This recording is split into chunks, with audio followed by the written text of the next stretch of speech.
Hello everyone, আসসালামু আলাইকুম। আজকে আমি তোমাদের সাথে কাঁঠাল দিয়ে খুবই মজার একটা কাঁঠালের বড়া শেয়ার করব। এই বড়াটা খুবই নরম ও তুলতুলে হয়ে থাকে, আর এইভাবে তৈরি করলে আশা করছি তোমাদের কাছেও অনেক ভালো লাগবে। আজকের এই বড়াটা তৈরি করার জন্য আমি এখানে 10 থেকে 12টার মতো কাঁঠালের কোষ নিয়ে নিয়েছি।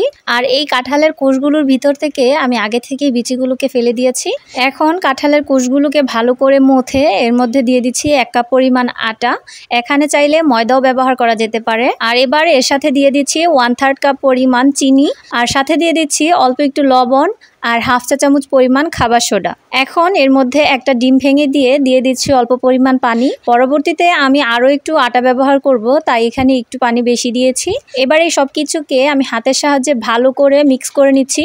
আর যখন সব কিছু ভালো করে মিক্স করা হয়ে গেল, তখনই এর মধ্যে আমি 1/3 কাপ পরিমাণ দিয়ে দিচ্ছি আটা। এবার আবারও আমি সব কিছুকে হাত দিয়ে ভালো করে মেখে নিচ্ছি। আর দেখতেই পাচ্ছ আমার সব কিছু ভালো করে মাখানো হয়ে গেছে। এখন এই মিশ্রণটাকে একপাশে রেখে দিয়ে চুলার মধ্যে আমি একটা প্যানের মধ্যে পরিমাণ মতো তেল দিয়ে দিচ্ছি। এবার তেলটা গরম হয়ে গেছে।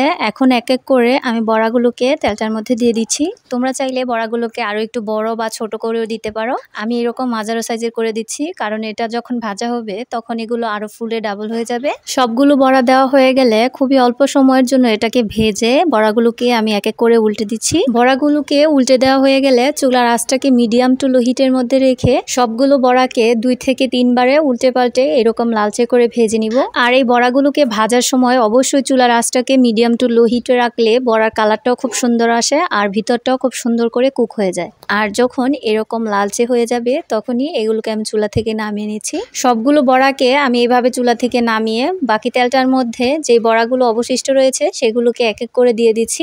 আর আমি প্রথমবারের মতো এবারও এই বড়াগুলোকে এইরকম মাঝারো সাইজ করে দিয়ে দিচ্ছি। আর যখন অল্প কিছুক্ষণ ভাজা হয়ে যাবে তখনই এটাকে আমি সাথে সাথে আগের মতো উল্টে দিচ্ছি।